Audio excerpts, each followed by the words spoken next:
Good morning, my dear students. Myself Saurav Srivastava, and in today's class, I am going to discuss about history, chapter number 1, the rise of nationalism in Europe, and today is the part 3rd of this chapter, which I am going to discuss in front of you. So please, my dear student, listen carefully and listen every word, because every word of this chapter is very important. I hope आप class को enjoy कर रहे होंगे और ज़्यादा से ज़्यादा आप लोग इसे देखने की कोशिश कीजिए, because this chapter is very important regarding your board examination, okay, and also for your future. So let's begin the class. Okay, so listen carefully. I am going to discuss in front of you. Okay, today's topic I am going to discuss in front of you that the aristocracy and the new middle class. The aristocracy and the new middle class. It means aristocracy का मतलब होता है कुलीन वर्ग. aristocracy का मतलब क्या होता है? कुलीन वर्ग, ठीक है. And the new middle class, इसका मतलब कि नया मध्यम वर्ग. इसका मतलब होता है मिडिल क्लास का मतलब मध्यम वर्ग. Okay, socially and politically a landed aristocracy, socially and politically a landed aristocracy was the dominant class on the continent. इसका मतलब है कि सामाजिक और राजनीतिक रूप से जो लैंड का मालिक होता था वो कुलीन वर्ग, यूरोप कॉन्टिनेंट का एक अच्छा आदमी, यानी कि प्रभुत्वशाली का मतलब होता है डोमिनेंट क्लास का पर्सन हुआ करता था. Okay, the member of this class were united by a common way of life. The member of this class were united by a common way of life that cut across regional division. ठीक है, इसका मतलब है कि इस वर्ग के सदस्य एक साझा जीवन शैली से बंधे हुए थे. इट मीन्स कि the member of this class were united by a common way of life that cut across the regional division. Okay, they owned states in the countryside and also town houses. It means कि जो लोग गांवों से belong करते थे, मतलब ग्रामीण इलाकों में जितने भी प्रॉपर्टी थी या शहरी या फिर जो सिटीज में जो प्रॉपर्टी थी उसमें मेनली डोमिनेंट क्लास के लोग ही इसके ओनर होते थे यूरोप में. Okay, they spoke French for purpose of diplomacy and in high society. दिया है कि पॉलिटिकल वर्क के लिए हाई सोसाइटी के जो लोग थे वो फ्रेंच लैंग्वेज का यूज करते थे. पॉलिटिकल वर्क के लिए हाई सोसाइटी के लोग फ्रेंच लैंग्वेज का यूज करते थे. Okay, their families were often connected by ties of marriage.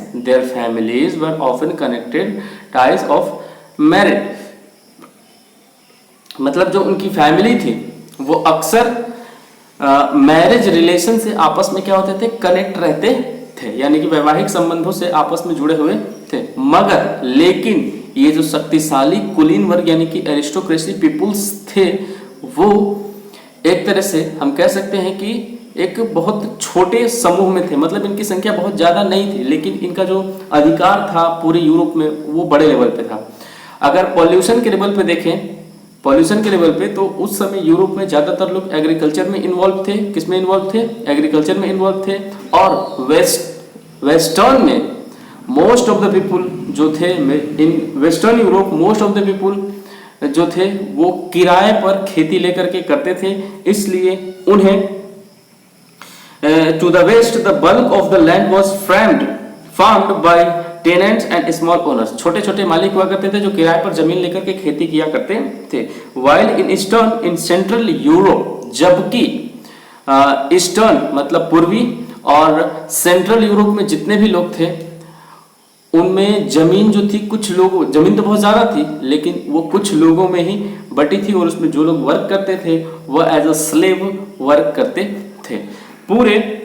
Okay, दिया है कि in eastern and central Europe. Okay, in western and parts of the central Europe, the growth of industrial production and trade meant the growth of towns and the emergence of commercial classes whose existence was based on production for the market. Okay, पश्चिमी और मध्य Europe के हिस्सों में पश्चिमी यानी कि western और central Europe के जो अधिकांश हिस्से थे वो इंडस्ट्रियल प्रोडक्शन करते थे और ट्रेडिंग में इंक्रीज से शहरों का जो था यानी कि टाउन्स जो थे वो धीरे धीरे डेवलप होते चले गए। बात समझ में आ रही है। और इसकी वजह से जो कॉमर्शियल था यानी कि कॉमर्शियल रेवोल्यूशन वहां पे आया, कॉमर्शियल रेवोल्यूशन वहां पे आया। ठीक है, it means that the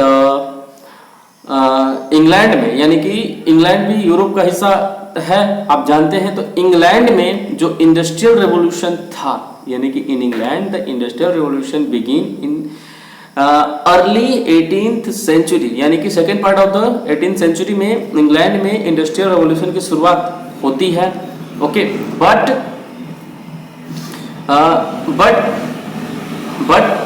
in France and in Germany, all the parts are not covered by the Industrial Revolution, and in beginning of the 19th century, Industrial Revolution was forced in France and Germany, कि Germany और France में बाद में 19th century की शुरुआत में industrial revolution की शुरुआत हुई। इस प्रक्रिया के फलस्वरूप नए सामाजिक समूह अस्तित्व में आए। जब मतलब ये चल रहा था तो नए नए सोशल लोग सामने आए, जिसमें लेबर लोग थे, मिडिल क्लास के लोग थे, इंडस्ट्रियलिस्ट थे, ट्रेडर्स थे, सर्विस सेक्टर से लोग जुड़े हुए थे। और सेंट्रल यूरोप और ईस्ट यूरोप, सेंट्रल यूरोप और ईस्ट यूरोप में ये जो ग्रुप ऑफ पीपुल था, सेंट्रल यूरोप और ईस्ट यूरोप में जो ग्रुप ऑफ पीपुल था वो 19th सेंचुरी के लास्ट में बहुत ज़्यादा इंक्रीज नहीं हुआ था, मतलब बहुत ज़्यादा अपने आप को डेवलप नहीं किया था। और एरिस्टोक्रेसी को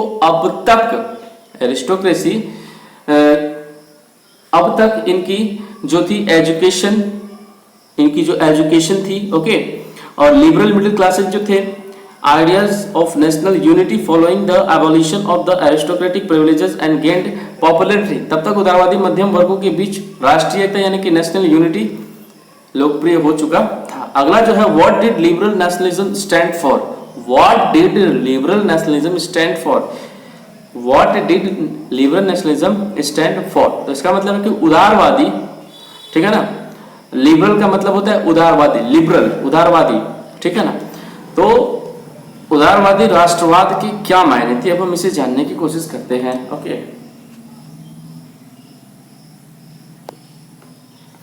तो दिया है कि ideas of national unity in early 19th century Europe were closely allied to the ideology of liberalism, यानी कि यूरोप में 19th सेंचुरी के शुरुआती दशकों में, यानी कि शुरू में यूरोप में नेशनल यूनिटी की जो थिंकिंग थी वो धीरे धीरे बढ़ने लगी थी। उदारवाद, जिसको इंग्लिश में हम लोग लिबरलिज्म कहते हैं, उदारवाद जो एक लैटिन वर्ड है जिसमें लाइबर पर ये आधारित है, और इसका मतलब होता है, लिबरलिज्म का मतलब क्या, इंडिपेंडेंट, फ्री हो जाना, आजाद हो जाना। न्यू मिडिल क्लास के लोग, लिबरलिज्म का मतलब ये था, मतलब for the people of middle class liberalism means freedom of person, मतलब व्यक्ति के लिए आजादी, और इन front of rules and regulations every people is equal, कानून के समक्ष, यानी कि कानून के सामने सब लोग क्या थे, इक्वल थे। पॉलिटिकली जो लिबरलिज्म थे, ये एक पॉलिटिकली लिबरलिज्म पीपुल जो थे वो एक ऐसी गवर्नमेंट चाहते थे, politically liberalism people wants a such type of government which is elected by the people, and after the French Revolution, फ्रांसीसी क्रांति के बाद लिबरलिज्म जो था वो एरिस्टोक्रेसी के जगह पर आया था, और जो राइट्स सिर्फ चर्च के पास होते थे अब वो धीरे धीरे समाप्त होने लगे, यानी कि एंड होने लगे। और कॉन्स्टिट्यूशन बनाने पर, जैसे फ्रांस में कॉन्स्टिट्यूशन बना था, वैसे ही कॉन्स्टिट्यूशन बनाने पर यूरोप के अन्य देशों में भी ये चीजें आगे बढ़ने लगी, ठीक है ना।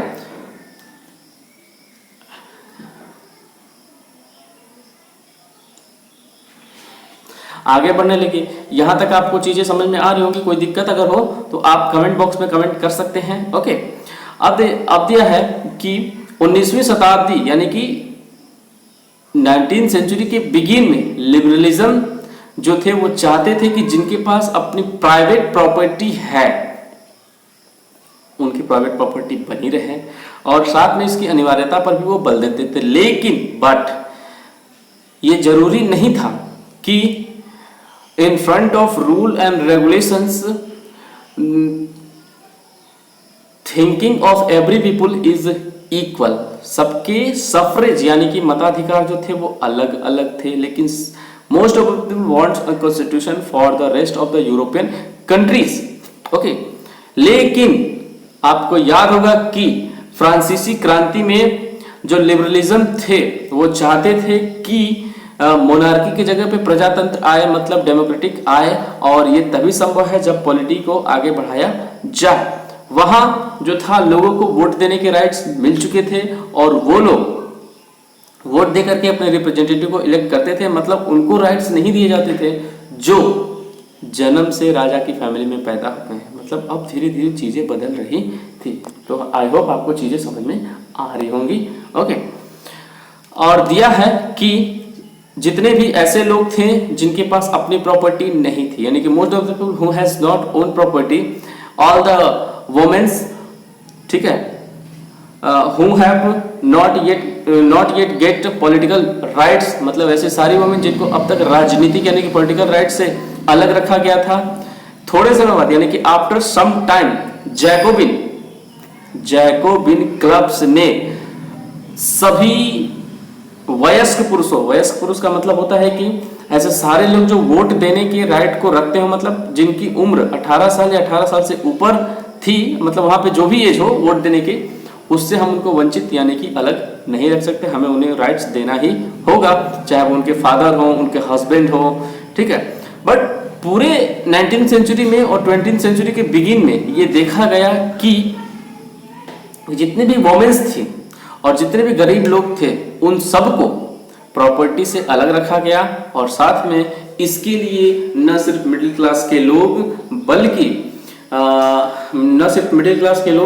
बल्कि वुमेन्स ने भी इसके लिए आंदोलन किया, ठीक है ना। अब दिया है कि आगे कि yet equality before the law did not necessarily stand for the universal suffrage।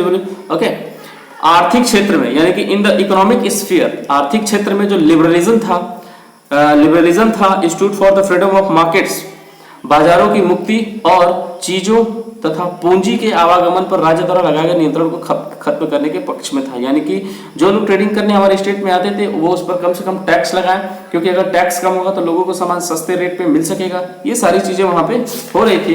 तो ये बहुत सारी चीजें हैं जिसको हम समझने की कोशिश करते हैं। ओके, आगे है कि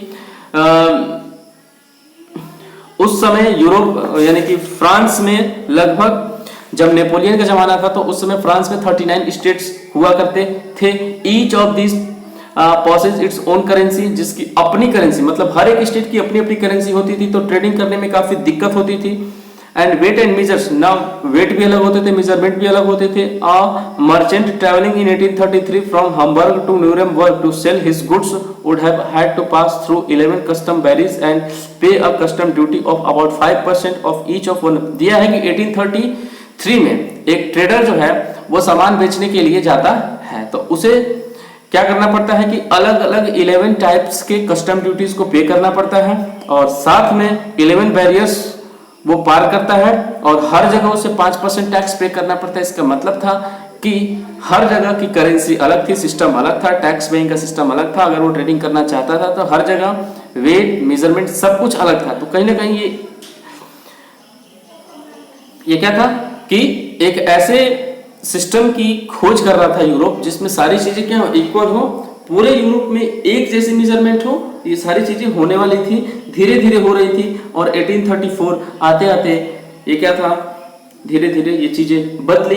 अब अगली चीजें जो हम आपके सामने डिस्कस करेंगे, next topic which I am going to discuss in front of you, that a new conservation after 1815। It means कि नेपोलियन बोनापार्ट के जाने के बाद फ्रांस में जो चेंजेस आए उसे हम डिस्कस करने की कोशिश करते हैं। तो दिया है कि 1815 में नेपोलियन बोनापार्ट की हार के बाद यूरोप की जितनी भी गवर्नमेंट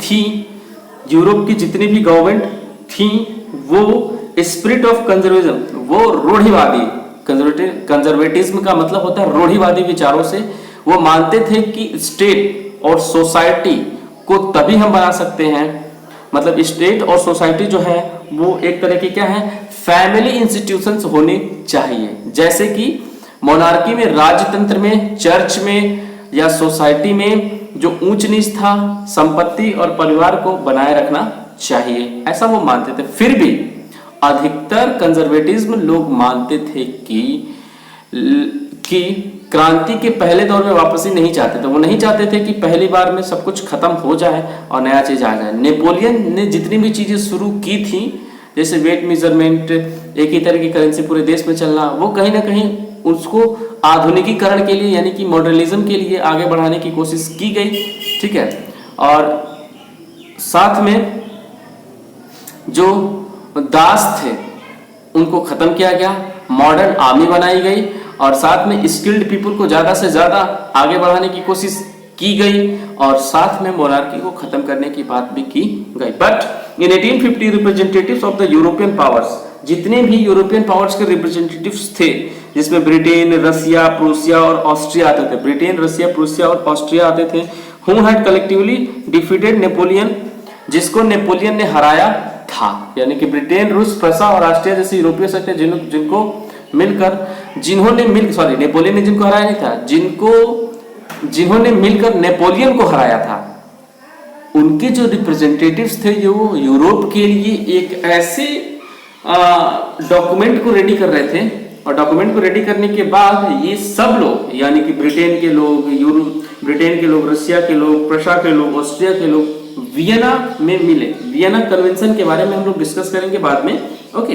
वियना में ये लोग मिलते हैं और इस सम्मेलन में यानी कि इस कांग्रेस की मेजबानी यानी कि जो था वो ऑस्ट्रिया के चांसलर ड्यूक मेटरनिख, कौन, ऑस्ट्रिया, वियना कन्वेंशन में ऑस्ट्रिया के चांसलर ड्यूक मेटरनिख ने इसकी मेजबानी की, ओके। मतलब जो हॉस्टेड था वो कौन था, ड्यूक मेटरनिख ने इसकी हॉस्टेड की, ओके। ड्यूक मेटरनिख याद रखिएगा, वियना जिसे 1815 की वियना संधि के नाम से जाना जाता है, यानी कि ट्रीटी ऑफ वियना के नाम से जाना जाता है, जिसका उद्देश्य था कि कई सारे बदलावों को खत्म करना है। जैसे कि नेपोलियन ने जो चीजें चेंज की थी, कुछ को रिपीट करना था, कुछ को हटाना था। जैसे कि फ्रेंच रिवॉल्यूशन के दौरान हटाया गया बुर्बो वंश को सत्ता में बहाल किया गया, मतलब बुर्बो राजवंश जो 1784 में खत्म कर दिया गया था, उसे फिर से रिपीट किया गया, ठीक है ना।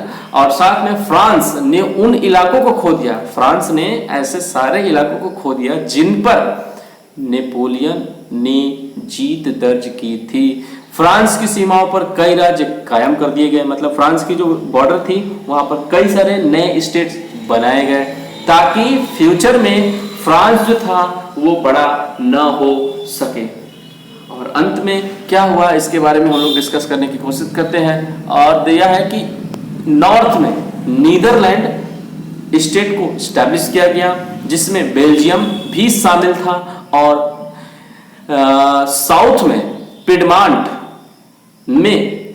में पिडमांट में जेनेवा को जोड़ दिया गया, और प्रसा जिसे हम प्रूशिया भी कहते हैं, प्रसा को उसकी वेस्ट बॉर्डर में नए इलाके यानी कि नए एरियाज दिए गए, जबकि ऑस्ट्रिया को ईस्ट में इटली को सौंप दिया गया और उसे बरकरार रखा गया।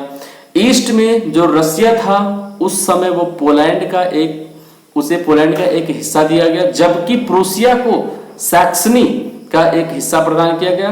और इन सबका मेन रीजन ये था कि मोनार्की की बहाली थी। इन सबका मेन रीजन क्या था, मोनार्की मतलब राजतंत्र फिर से वापस आ रहा था, जिन्हें नेपोलियन बोनापार्ट ने क्या कर दिया था, खत्म कर दिया था। साथ ही यूरोप में एक नए कंजर्वेटिव्स व्यवस्था जो थी, सिस्टम जो था वो धीरे धीरे लागू हो रहा था, ठीक है ना।